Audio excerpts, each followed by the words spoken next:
আজকের গল্প দুর্যোগের রাত। কাহিনী ষষ্ঠীপদ চট্টোপাধ্যায়, গল্প পাঠে শুভাশিস।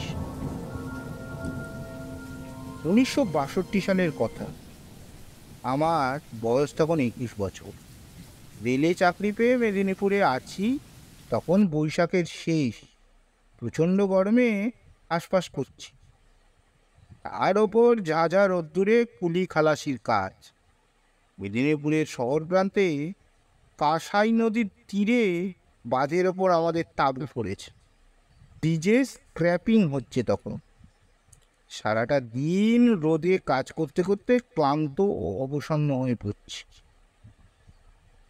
হঠাৎ বিকেলের দিকে আকাশ কালো করে একটা মেঘ এলো। আমাদের সঙ্গে ছিল গুণধর মিট। বললো, ওরে বাবা, এ যেন ঈশানে মেঘ, বৃষ্টি একটু হবে। আমি বললাম, হোক না, বলে তো বাঁচি। সারাটা দিন যা গেল, একটু বৃষ্টি যদি হয় তাহলে তো একটু স্বস্তি পাই। আমাদের সঙ্গে যারা কাজ করছিল, কাজের শেষে তাদের অনেকেই যে যার বাড়ি চলে গেল। রইল শুধু গোষ্ঠদার আর গুণধর।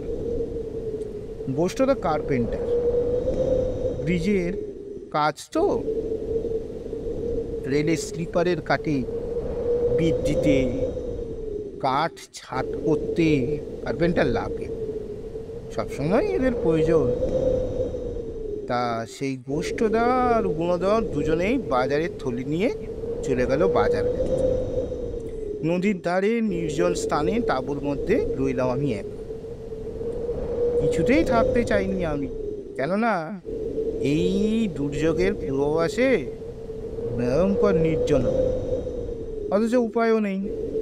অন্তত একজন পাহারা না থাকলে সর্বস্ব চুরি হয়ে যাবে। তাঁবু পাহারা দেওয়ার জন্য চৌকিদার একজন আছে বটে, তবে সে লোকটা দুদিন হলো অনুপস্থিত। চৌকিদারের নাম জগাইদা, বড় ভালো মানুষ, বয়স হয়েছে। আমাকে বলে, এইসব কাজ তোমাদের নয়, এর কোনো ভবিষ্যৎ নেই। এ কাজ ছেড়ে কোনো অফিসে টফিসে গিয়ে ঢুকতে পারবে, সে ধান্দায় লাগাও। জগাইদা তো বলেই খালাস, কিন্তু অফিসে চাকরি আমাকে দেবে কি? তাই শুনে যাই জগাইদার কথা, আর শত কষ্ট সহ্য করে চাকরিটা বজায় রাখি। হাজার হলেও রেলের চাকরি তো। যাই হোক, সবাই চলে গেলে আমি একা মনমরা হয়ে বসে রইলাম। হঠাৎ আমার শরীরের ওপর দিয়ে একটা ঠান্ডা স্রোত বয়ে গেল। বুঝলাম বৃষ্টি হচ্ছে। চারিধারে অন্ধকার, ও কোনো রকমে আলোটা জ্বালালো।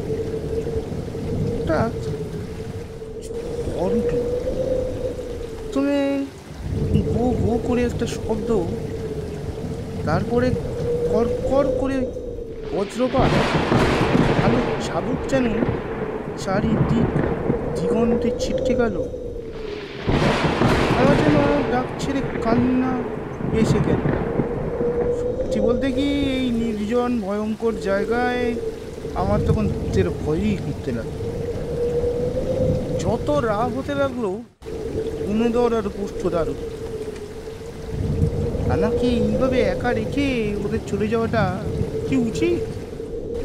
আসলে বাজার করতে যাওয়াটা ওদের অছিলা। ওরা গেছে নেশা করতে। বাজার হয়তো করবে, কিন্তু না করলে কি আর ক্ষতি ছিল না? কিন্তু আজ না করলে কি কোনো ক্ষতি ছিল না? এখন আমি একা এখানে কি করি? এই নির্জন, ভূতের ভয়, এই নির্জনে ভূতের ভয়, সাপের ভয়, কত কিছুই যে আমায় পেয়ে বসলো। এই দুঃসময় মনে মনে ভগবানকে ডাকতে লাগলাম। এমনকি এও ঠিক করলাম যে এই চাকরি আর নয়, কাল সকাল হলেই পালাম। গার্ডেন রিচের কর্তাতে বলে দেবো শালিমারে পোস্টিং দিয়ে, নাহলে ইস্তফা দেবো।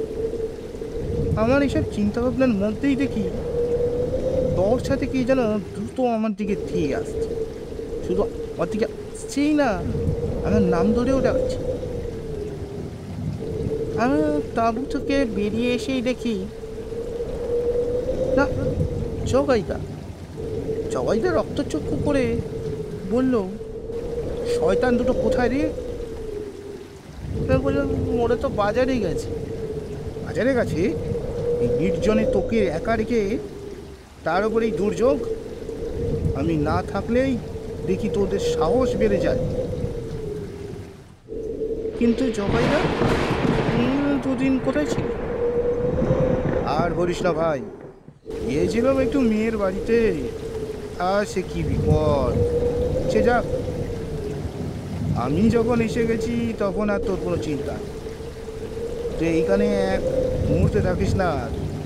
কেন জগাই, এই অন্ধকারে আমি যাবো কোথায়? চল, তোকে আমার পরিচিত একজনের বাড়িতে রেখে আসি। এই পরিস্থিতিতে মাঠের মাঝখানে কি একা পড়ে থাকা যায়?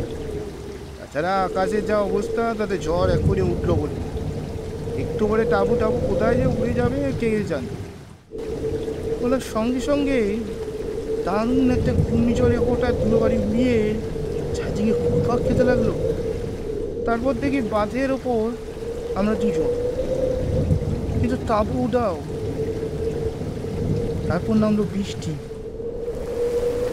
জগাইদা ভিজে ভিজেই আমাকে নিয়ে চললেন এক গোয়ালার বাড়ি। এসে হাক ডাক করতে বাড়ির লোকজন বেরিয়ে এলো। জগাইদার বেশ পরিচিত এরা। জগাইদা বললেন, আজ রাত্রপুর মতো এই ছেলেটাকে তোমাদের বাড়িতে একটু আশ্রয় দাও দেখনি। কত লোকের ছেলে ওই রকম ফাঁকা জায়গায় দুর্যোগে থাকতে পারে কখনো? আমি তো আশ্রয় পেলাম, কিন্তু জগাইদা। বললাম, জগাইদা তুমি কোথায় যাবে? তাবুক তো চিহ্ন নেই। তারপরেও এই ঘন ঘন বাজ পড়ছে, বিদ্যুৎ চমকাচ্ছে, বৃষ্টি হচ্ছে, শিলাবৃষ্টি হতে পারে। জগাইদা বলে, হোক, আমি তো চৌকিদার, এটাই তো আমার ডিউটি ভাইয়া। রেলের মতো দামি দামি যন্ত্রপাতি একটু চোখের আড়াল হলেই আর অবশিষ্ট থাকবে কেন? সে তো বুঝলাম, কিন্তু এই দুর্যোগে তুমি থাকবে কি করে? পারবো পারবো, চিন্তা করিস না। আমরা হচ্ছে জল কাটার মানুষ, এসব আমাদের গা সর। আমি সেদিন রাতে ওই গোয়ালার বাড়িতেই আশ্রয় পেয়ে সত্যিই বেঁচে গেল। ওদের বাড়িতে পোস্তর তরকারি, মোরলা মাছের টক, পেট ভরে ভাত খেয়ে আরামে শুলাম বটে, কিন্তু জগাইদার চিন্তায় আমার ঘুম এলো। কেননা জগাইদা চলে যাওয়ার পর দুর্যোগ আরও প্রবল রূপ ধারণ করে। ঘন ঘন বাজ পড়ার শব্দে বুকের ভিতরটা পর্যন্ত টিপিং। ভোরবেলা সবে ঘুমিয়ে পড়েছি, এমন সময় গুণধর আর গোষ্ঠদার ডাকে ঘুম ভাঙ। দুর্যোগ কাটলেও অন্ধকার এখনো কাটেনি, একবারে নিশি ভোর যাকে বলে। গুণধর বলল, শোনো, আমরা স্টেশনের ধারে যাচ্ছি জগাইদাকে দেখতে। তুমি সকাল না হওয়া পর্যন্ত এখানেই থাক, বেলা হলে শ্মশানে চলে যাবে। চমকে উঠলাম আমি। সে কি, কেন? মেয়ের বাড়ি থেকে ফেরার পথে জগাইদার সাপের কামড়ে মারা গেছে।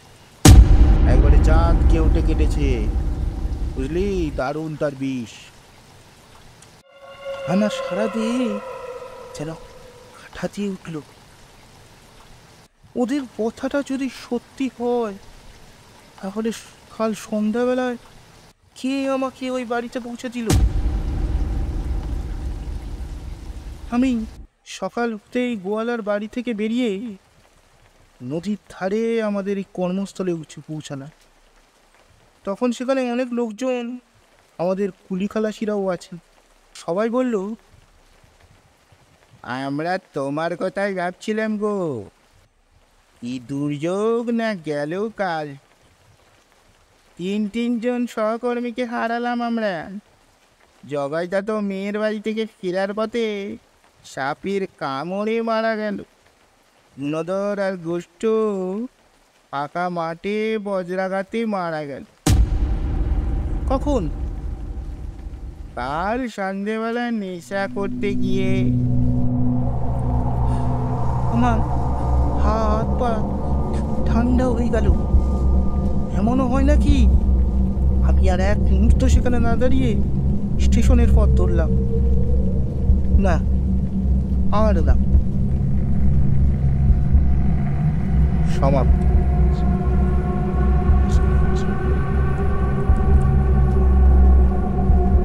বন্ধুরা, গল্পটি ভালো লাগলে অবশ্যই লাইক, সাবস্ক্রাইব, কমেন্ট করতে ভুলবেন না।